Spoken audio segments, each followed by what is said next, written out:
Here's a disturbing thought to get things kicked off today. The easiest person to deceive is the person in the mirror. The easiest person to deceive is the person in the mirror. And it shouldn't be this way, and we'll talk about why it's this way in a minute. It shouldn't be this way, but for the moment, I just want you to let this sink in. Actually, I would like to kind of rub it in. You, think about it, you have talked yourself into, to the point of today's message, you have deceived yourself into, you have sold yourself on every bad decision you have ever made. Worse, you are the mastermind. I mean, you thought this stuff up. You are the mastermind behind most of your most regrettable decisions, whether they were financial, relational, professional, academic. You were there for all of them. Just to make it worse, you've probably done more to undermine your own success and your own progress than any other individual on the planet. Now, granted, there were outside pressures, there were other voices, people promising you stuff, trying to sell you stuff, but in the end, you decided. And the reason I know so much about you is, well, I know so much about me because I'm equally guilty like you. There's a sales associate that lives in my head, and his voice sounds a lot like my voice, and although his logic is completely flawed and his sales pitches are amateur at best, I fall for him anyway. So what's up with that? And what's wrong with me? And what's wrong with you? And what's wrong with us? And to the point of today's message, what can we do about it? So today is part 2 of our series, Better Decisions, Fewer Regrets. And as you may know, I recently published a book under this title. And for that reason, I was a bit hesitant to turn this into message content or into a series, lest people think I'm just trying to sell books. But in fact, this series is designed to provide you with the content of the book so you don't have to read the book. Better Decisions, Fewer Regrets. Now, the big idea of this series is the often overlooked relationship between good questions, and good decisions. Good questions and good decisions. Good questions actually set us up for good or better decisions.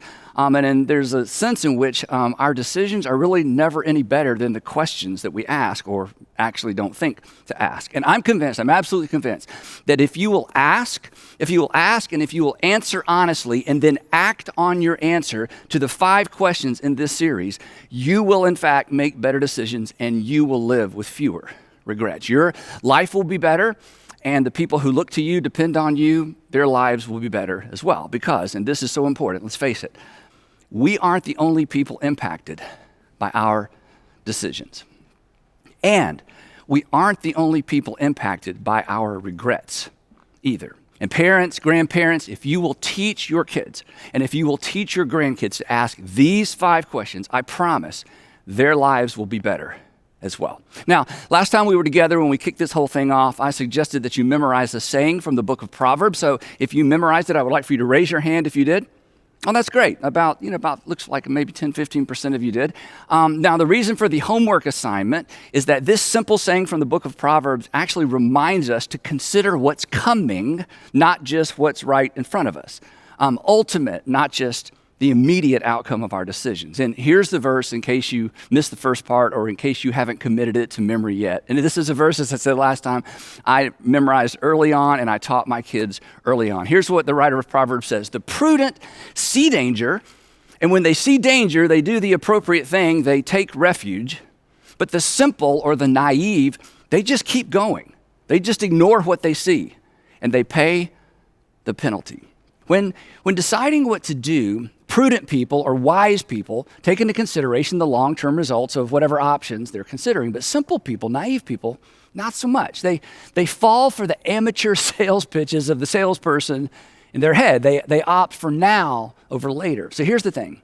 The 5 questions we're going to discuss in this series will bring you into conflict with the sales associate that lives in your head, and you need to know that ahead of time because the salesman in your head wants you to act fast and wants you to act now, to focus on the immediate rather than the ultimate. And this verse is a reminder to look beyond the moment and not to look away from potential danger associated with an option you find yourself selling yourself on. These 5 questions will slow you down, and they're going to create the perspective you need to see danger coming, to connect the dot. So let's jump in. The first of our 5 questions, question number 1, I call it the integrity question, the integrity question. And to introduce this question, we need to drop back to my opening, somewhat disturbing observation that the easiest person to deceive is the person in the mirror, which means the most difficult person to lead is the person in the mirror as well. You cannot lead yourself well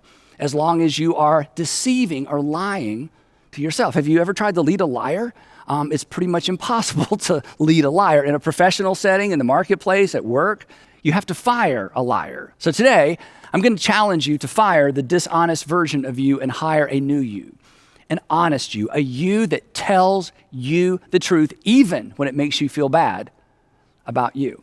Now, you know from experience that dishonesty erodes credibility, right? I mean, and in a similar way, and this is kind of odd to think about, in a similar way, when we are dishonest with ourselves, it erodes credibility within ourselves. And I know that sounds strange, but think about it this way. When we lie out loud, and I'm not calling you a liar, but occasionally we all kind of stretch the truth, but when we lie out loud, what do we do immediately on the inside, in our heads, in our hearts? We justify the lie. And who do we justify the lie to? To ourselves. We have to. Otherwise, we're at odds with ourselves, something that us sane people can't do for very long. So what we do is we create a narrative that justifies our lie or our half-truth, and then, this is the crazy part, we choose to believe it, which really is crazy. I mean, why would we believe a narrative we basically just made up? Well, the non-technical, non-clinical answer to that question is this. You are a sucker for you. You can convince yourself of just about anything, and so can I. I mean, as my AA friends, my NA friends, and my one CA friend has taught me, rigorous honesty is the first rule of recovery. Rigorous honesty with ourselves and others is the first rule of recovery. Rigorous means extremely thorough, exhaustive, sometimes exhausting, meticulous, rigorous honesty with ourselves and others. That's the first step to getting better and making progress. To make better decisions, to avoid unnecessary regret, you've got to tell yourself the truth. You have to tell yourself the truth, even if it makes you feel bad about yourself. Now, what I'm going to say next, I realize runs contrary to the grain of our culture, but as you know, I'm not really here to be liked, and so let me just put it out there. There are worse things than feeling bad about yourself. For starters, denying something bad about yourself, refusing to acknowledge what's bad about ourselves is bad for ourselves. So to make the best decision, you have to be honest with yourself, even if it makes you feel bad about yourself. Or to put it another way, you will never get where you need to be until you acknowledge where you actually are. Besides, if you aren't honest about why you're choosing what you're choosing, think about this. You'll have a difficult time taking responsibility for the outcome of that decision. And we have an adjective for people who refuse to take responsibility for the outcomes of their decisions, don't we? We call them irresponsible. Do you want to be irresponsible? If we're dishonest with ourselves when we're making a decision, we will be dishonest with ourselves about where to lay the blame for the outcome of our bad decisions. In this way, this is important.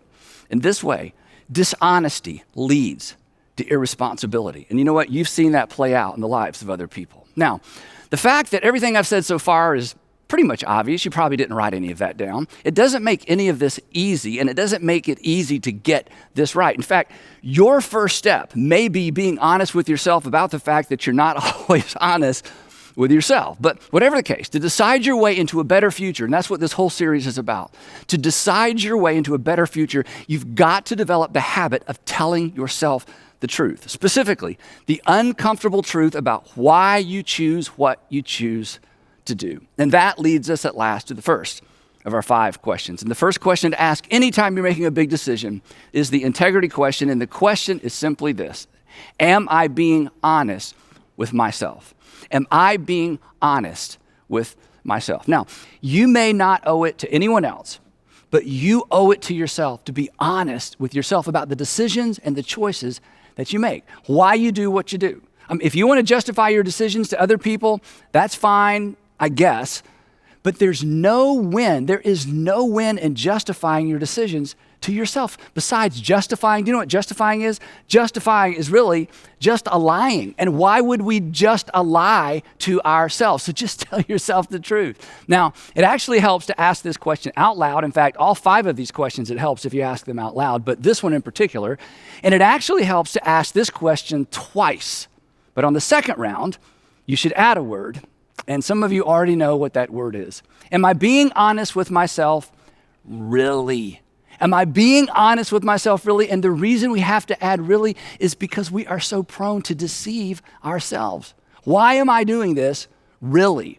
Why am I avoiding him? Really? Why do I keep postponing that? Really? Why do I keep making excuses? Really? Why did I say yes? Really? Why did I choose to wear this? Really? Why did I choose to purchase or lease that? Really? Why did I move in? Really? Why am I moving out? Really? Why won't I get help? Really? And here's the thing. You may not be good at selling anything to anybody else, but when it comes to selling yourself on a bad idea, you're amazing. Me too. Our greatest regrets are associated with things, opportunities, and people we sold ourselves on. I mean, just think back to your last bad relationship decision. You were in love or you were in lust or something, whatever it was, you were in it. And your mama tried to warn you, your best friend tried to warn you, but you assured them you knew exactly what you were doing. And then looking back, you wonder, what was I doing? What was I thinking? Which is the problem. You weren't thinking. You were selling. You were selling yourself. And the same is true for your most recent bad purchasing decision. Once you had it in your hand, or once you had your heart set on it, on whatever it was pretty much over. It was like something took over. And the next thing you know, you're handing your credit card to someone you don't even know to buy something you couldn't or perhaps shouldn't even afford. And why? Because you sold yourself.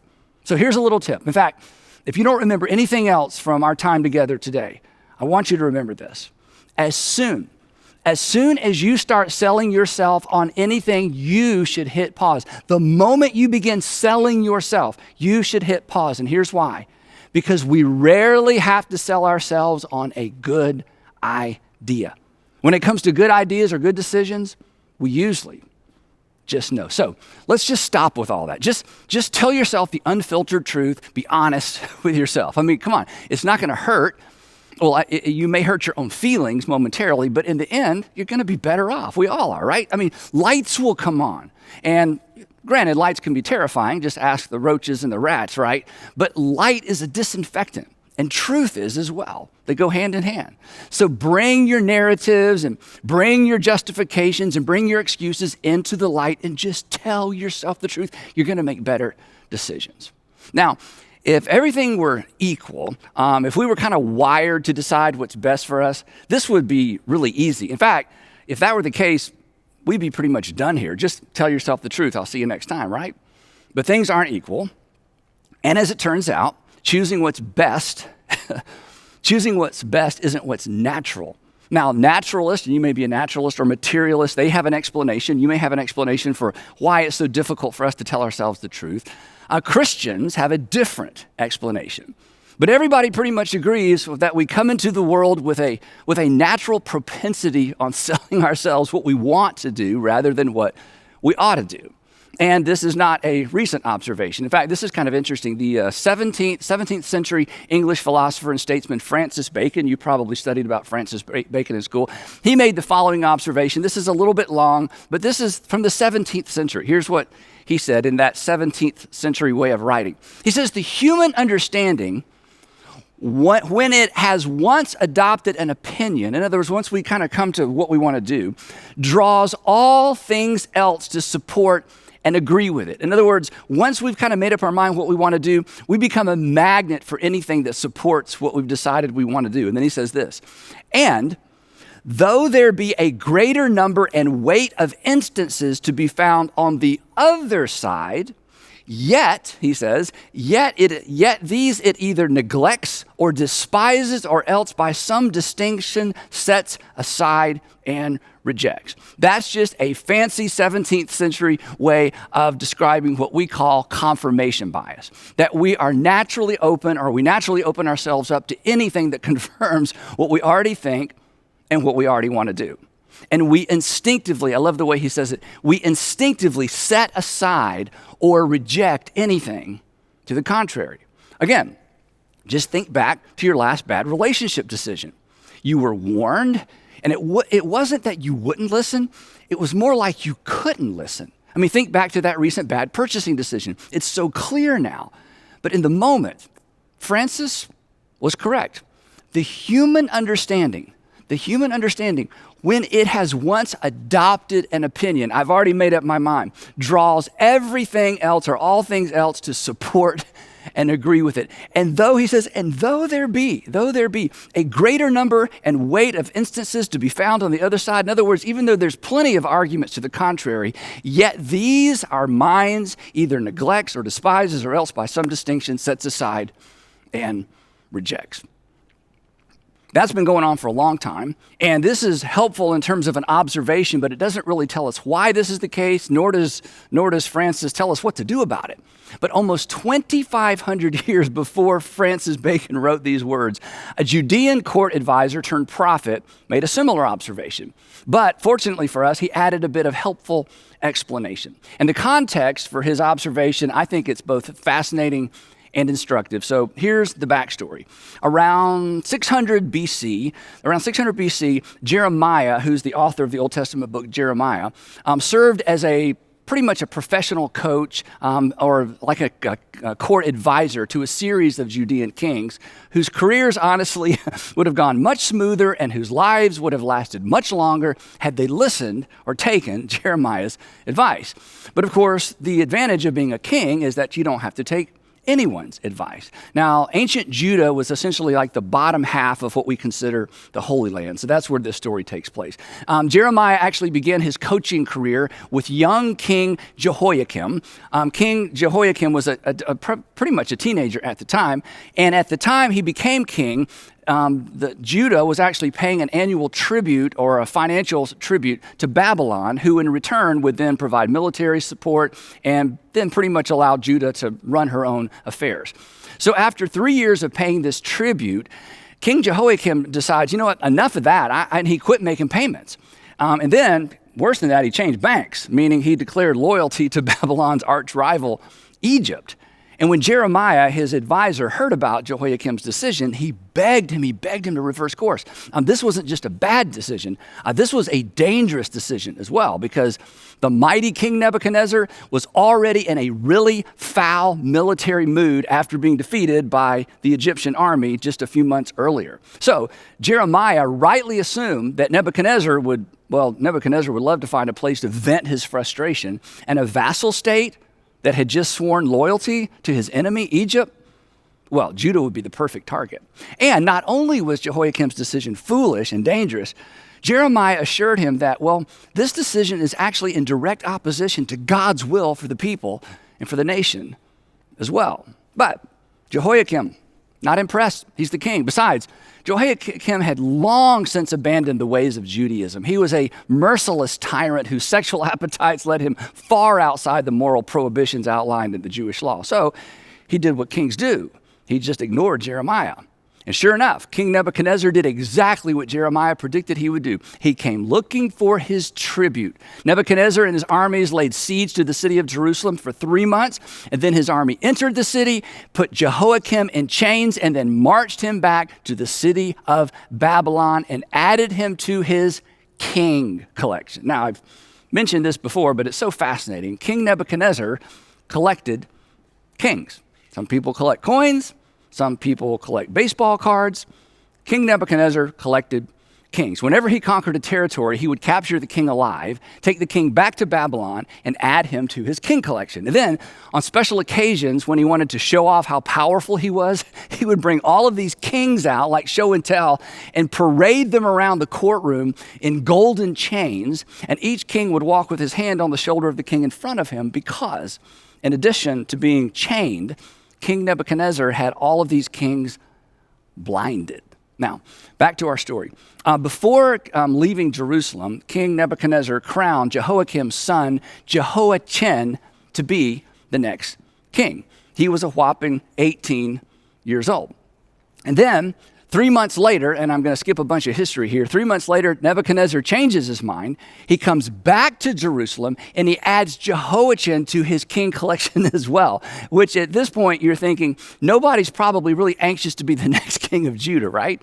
But every kingdom needs a king. So Nebuchadnezzar appoints Jehoiakim's uncle, Zedekiah, to be the next king of Judah.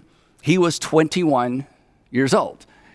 But what Zedekiah didn't know, in fact, what nobody knew, is that he would be the last king of Judah because, like the kings before him, he would not listen to sound advice. In fact, one of the Jewish historians said this about him. He did evil. He did evil in the eyes of the Lord his God, and he did not humble himself before Jeremiah the prophet. He just wouldn't listen. Once his mind was made up, much like most of us, once his mind was made up, he could not hear. He could not hear, neither could he embrace the wise counsel of the prophet. He did exactly what King Jehoiakim had just done. He refused to pay tribute to Babylon. And once again, Jeremiah pleads with Zedekiah to change his mind. This was not going to end well for the king. It's not going to end well for his family. It's not going to end well for the nation. But again, kings will be kings. And when Jeremiah realized Zedekiah wasn't listening, he did something really interesting. He took his message to the streets of Jerusalem, encouraging the citizens. He said to the citizens, Nebuchadnezzar's going to show up. And when he shows up, the best thing to do is to throw open the gates and allow him into the city. Well, when Zedekiah found out what Jeremiah was doing as he marched through town, warning people and giving people this advice, he had Jeremiah thrown into a dry cistern just to shut him up because he was scaring the children. Actually, he was scaring the entire population. And they should have been scared because sure enough, just as he predicted, again, Nebuchadnezzar himself shows up at the gates of Jerusalem, surrounds the city, and waits and waits and waits in an effort to starve the inhabitants into submission. When King Zedekiah realized his mistake, what do you think he did? He went looking for Jeremiah, and he begged Jeremiah to ask God to deliver the city. And Jeremiah assured him, King Zedekiah, it's too late for that. The fate of the city has been sealed. Their only hope was to throw open the gates and beg King Nebuchadnezzar for mercy. But Zedekiah knew there would be no mercy for him or his family. So he snuck out of the city at night with his bodyguard and his children. Yet another really bad decision. He was eventually captured, and then he was forced to watch as his children were butchered one by Nebuchadnezzar's soldiers. And that would be the last thing King Zedekiah would ever see. He was blinded, chained, and marched back to Babylon to join Nebuchadnezzar's king collection. So, the next time somebody tells you the Bible is boring, you just tell them the story of King Zedekiah, right?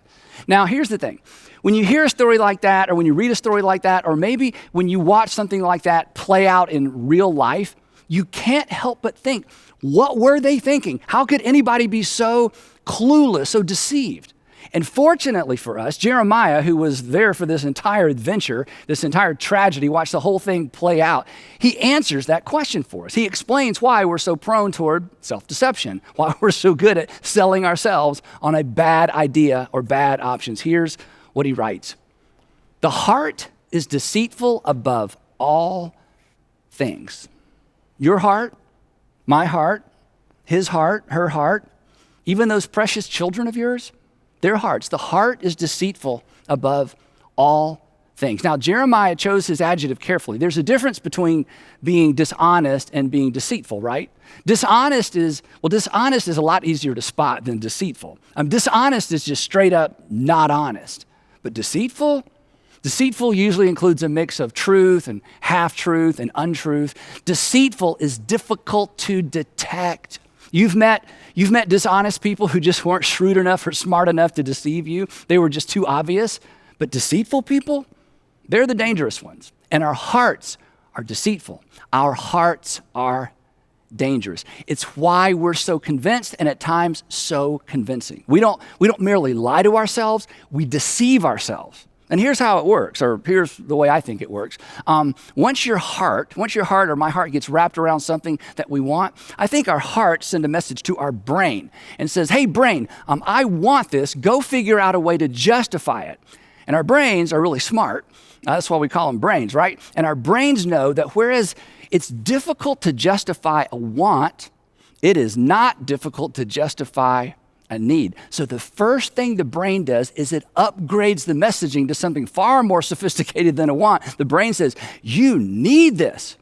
And back to what Francis Bacon said and what Jeremiah said, once we're convinced we need something, it is so easy to sell ourselves on it. Before long, we have a list of justifications for buying it, drinking it, asking it out, inviting it in.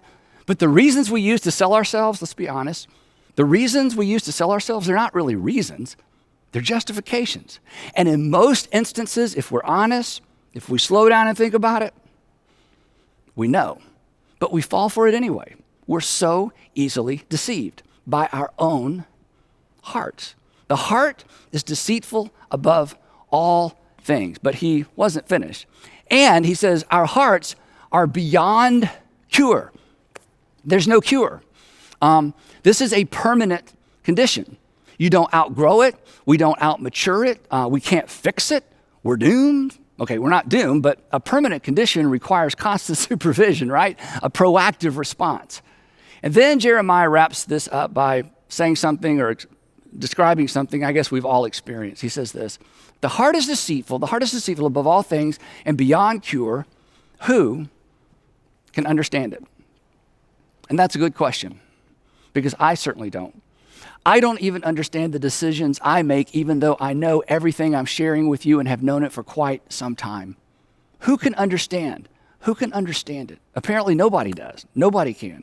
Which explains why we've all said at some point along the way, I don't understand why I did what I did, which is just another way of saying, I don't understand why I decided what I decided. I don't understand why I chose what I chose. And this explains why we do the very thing we advise other people not to do. It's why the person in the mirror is so hard to lead. They just won't tell you the truth unless you force them to.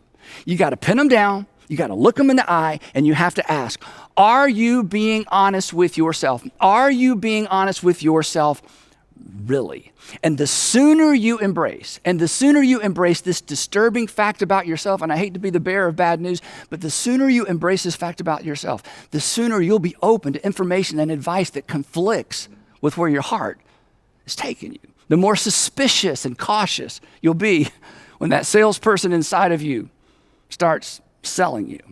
So this week, before you decide, I want to encourage you to have sort of a heart-to-heart with yourself. And I think you should do it in the mirror. I do.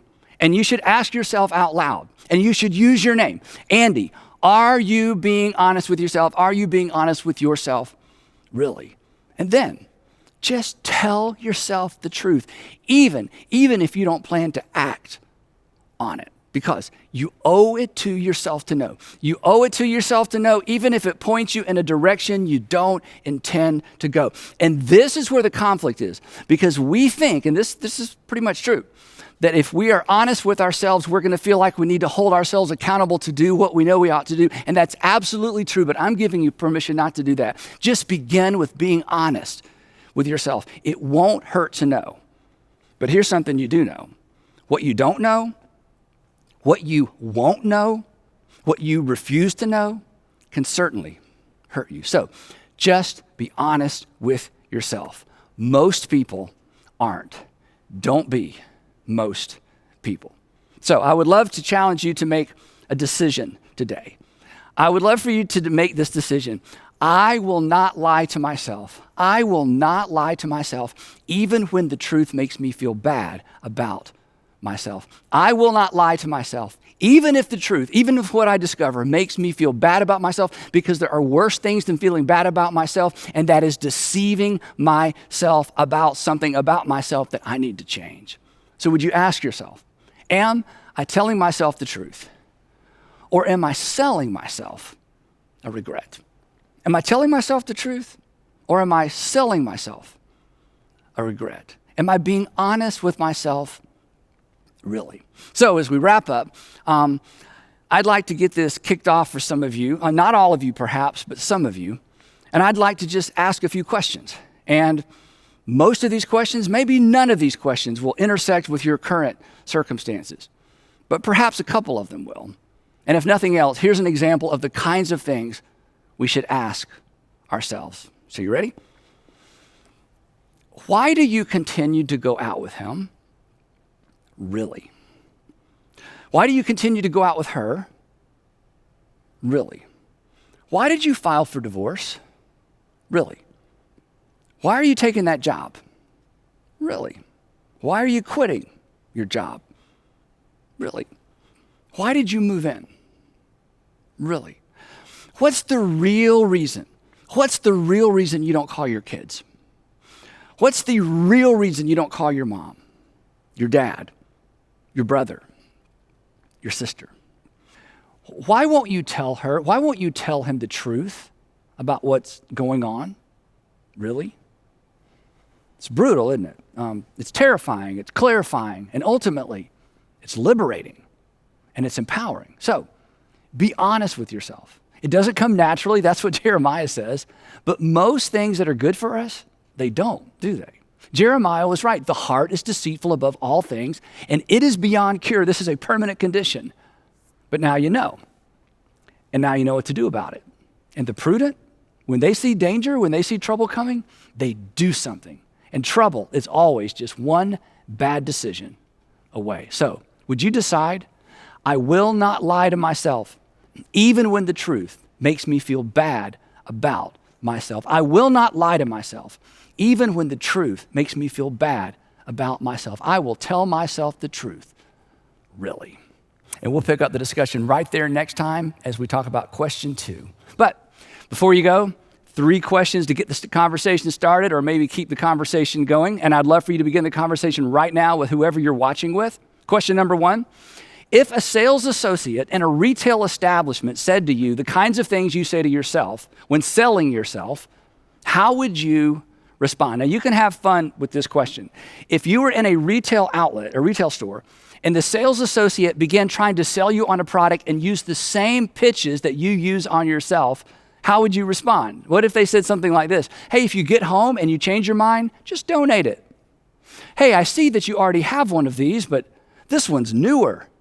Hey, your wife, she'll never know. In fact, she's really not all that dialed in.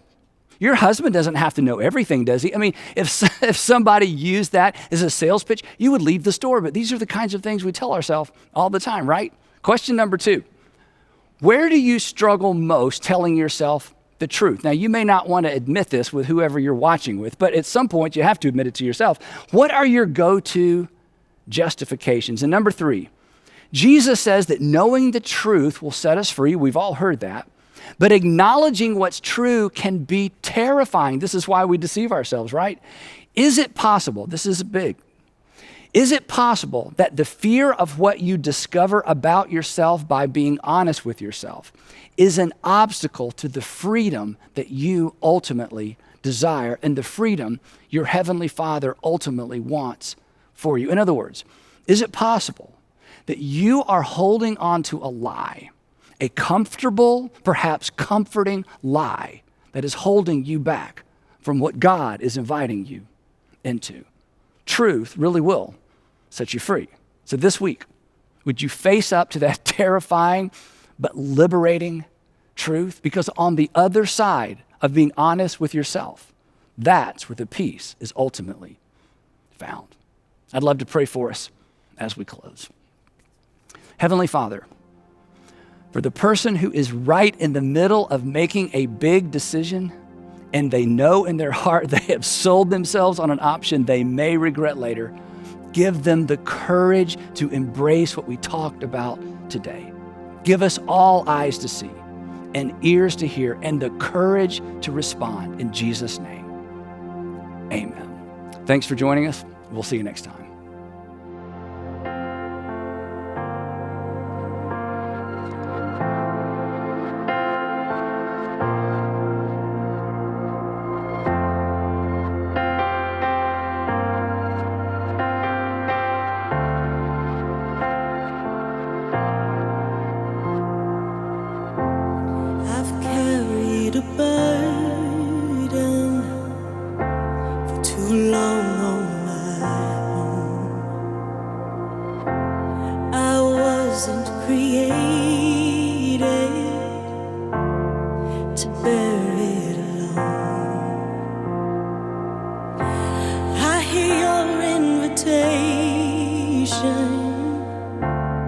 to let it all go.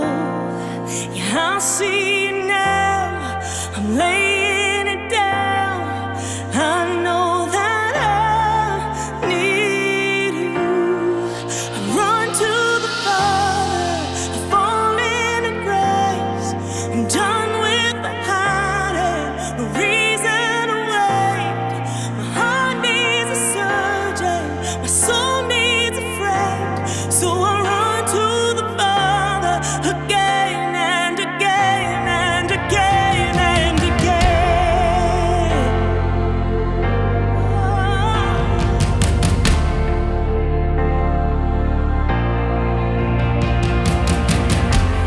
You saw my condition, you had a plan from the start. Your son for redemption, the price for